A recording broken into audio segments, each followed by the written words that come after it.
Bangladesh high কমিশনে আমরা আসলাম এবং আমরা স্মারকলিপি দিলাম।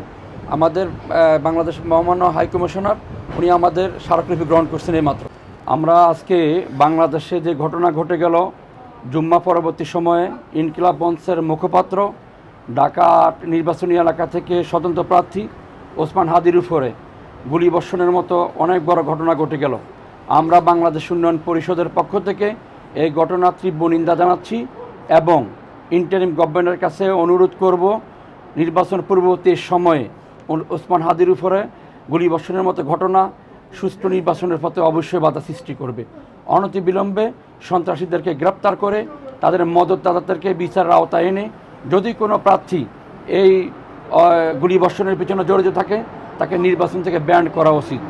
আজকে রাতের ভিতরে যারা এই ঘটনা জড়িত তাদেরকে অবশ্যই গ্রেপ্তার করতে হবে, না হলে সন্ত্রাসীরা ঢাকা শহর থেকে দূরে চলে যাবে। এবং আমরা পূর্ব দেখলাম গত সপ্তাহে বরিশাল বাবুগঞ্জে ব্যারিস্টার ফুয়াদের উপরে একটি আক্রমণাত্মক কিছু হাতাহাতির ঘটনা ঘটেছে। অর্থাৎ নির্বাচনের পূর্ব মুহূর্তে এই সমস্ত ঘটনাগুলো গণতন্ত্রের জন্য, সুষ্ঠু নির্বাচনের জন্য অবশ্যই প্রতিবন্ধক।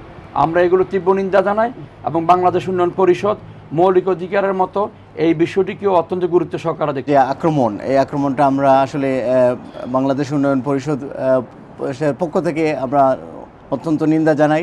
জুলাই পরবর্তী যে বাংলাদেশের একটা সুন্দর একটা অবস্থা সৃষ্টি হয়েছিল, বাংলাদেশের মানুষ একটি সুন্দর নির্বাচন আশা করে, কিন্তু গতকালকের ঘটনায় আমরা প্রবাসী যারা আছি তারা একটু শঙ্কাবোধ করছি যে এই ইউনিট সরকার যদি ভালোভাবে এটার পদক্ষেপ না নেয় তাহলে আগামীতে যে নির্বাচনটা হতে যাচ্ছে এটা সুষ্ঠু হবে কি না সেই ব্যাপারে আমাদের মধ্যে তো সন্দেহ সংশয় থেকেই থাকে।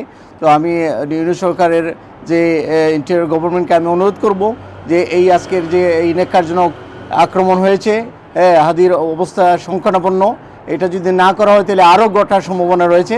তাই শক্ত হাতে এটাকে দমন করার জন্য আমরা বাংলাদেশ উন্নয়ন পরিষদের পক্ষ থেকে তীব্র আহ্বান জানাচ্ছি এবং এটা নিন্দা জ্ঞাপন করছি। আপনারা জানেন আজকে জুম্মার পরে, বাংলাদেশের জুম্মার নামাজের পরে যে হাদিবাইয়ের উপরে যে আক্রমণ হয়েছে, আপনারা জানেন খুব সহজ সরল একজন মানুষ, দেশপ্রেমিক মানুষ, যার উপরে হামলা হয়েছে। দীর্ঘদিন থেকে উনি তার বাংলাদেশের একটা সুস্থ রাজনীতি চালানোর জন্য চেষ্টা চালিয়ে যাচ্ছেন, যার মাধ্যমে এই দেশকে সুন্দর কিভাবে করা যায় উনি এই প্রচেষ্টাই চালিয়ে যাচ্ছেন। কিন্তু তার পরিপ্রেক্ষিতে আজকে যে ওনার উপরে হামলা হয়েছে, আমি মনে করি বাংলাদেশের 18 কোটি মানুষের উপরে হামলা হয়েছে।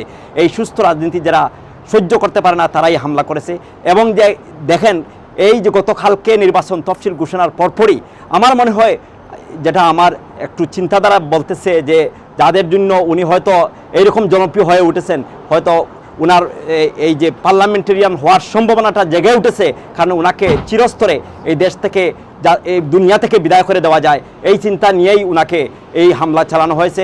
আমি দোয়া করি আল্লাহ পাক যেন ওনাকে সুস্থ জীবন দেখ এবং ওনার মাধ্যমে দেশের এই সুন্দর রাজনীতি আবার ফিরে আসুক। আপনার এই তড়িৎভাবে আমরা কিন্তু একটা স্মারকলিপি নিয়ে হাই কমিশনে এসেছি। মহামান্য হাই কমিশনার উনার ব্যস্ততার কারণে উনার একজন সিনিয়র অফিসার আমাদের কাছ থেকে এই স্মারকলিপিটা গ্রহণ করেছেন এবং বলেছেন আজকের ভিতরেই উনি এই স্মারকলিপিটা বাংলাদেশে প্রেরণ করবেন এবং আমাদের যে আশা যেটা ওটা জানানোর চেষ্টা করবেন। আমি আবারও বলতে চাই যে অনতিবিলম্বে এই যে আসামিগুলোকে গ্রেফতার করে দৃষ্টান্তমূলক শাস্তি দাবি করার জন্য আমি বর্তমান সরকারকে এবং আইন শৃঙ্খলা বাহিনী যারা আছেন তাদের একটা পরীক্ষা, অগ্নি পরীক্ষা, এই পরীক্ষায় পাশ করতেই হবে, বাংলাদেশকে জিততেই হবে, এই আশা আমি ব্যক্ত করি।